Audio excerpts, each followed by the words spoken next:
I'm going to expound just a little bit. Jocelyn covered Daniel and Moses and the Genesis story, all of which were read today. One of the other stories that we read today was the Prodigal Son, or the Lost Son, as some translations call it. This is a story that's particularly dear to my heart because I have been the prodigal son, or prodigal daughter, as it were.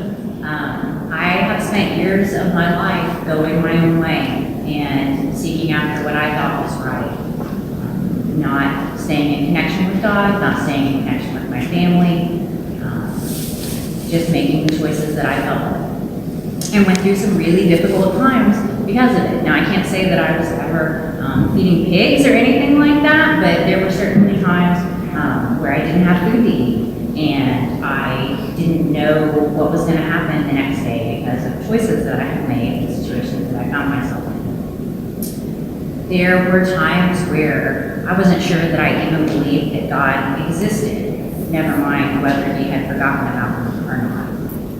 And I spent several years going through that before I eventually woke up, much like the prodigal son, and realized that I didn't have to be living the way that I was, that I could make different choices, that I could go back home, close to my family and to God, and receive help and forgiveness. And one of the things that I love about this story, and has always kind of stood out to me, is that when the son comes home, the father doesn't even ask him where he's been or what he's doing. He doesn't care. It doesn't matter. You know, he probably has some idea, knowing his son and knowing kind of what people were getting up to at the time. He certainly probably suspected, but that wasn't the point. The point was that the son was home and that he was so happy to see him, and all the things that he had done in the past didn't matter. And for me, that was something that was particularly important because when I came back to God, I believed that God forgave me, but I didn't forgive myself. I spent, after I had come back, several more years beating myself up over everything that I had done wrong and the choices that I had made.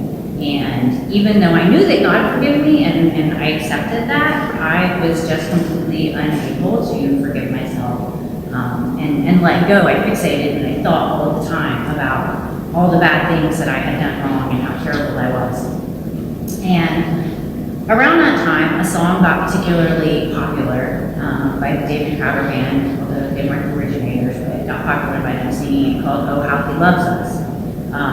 And that song actually became so meaningful to me that I tattooed it on my arm so that I can remember it all the time. There's a line in the song that says, "I don't have time to maintain these regrets when I think about the way that he loves us." And that was something that just hit me to my core, that I realized that God loves me so much that he didn't ask where I had been or what I had been up to. He didn't think about it. It didn't matter. And that God loved me that much that he was able to let go of everything that I had done and move past it, that I didn't need to spend any more time fixating and regretting everything that I had done. That it was in the past, I was forgiven, and it was time to just let it go and move on and accept this love and this grace, and just kind of move on into my future.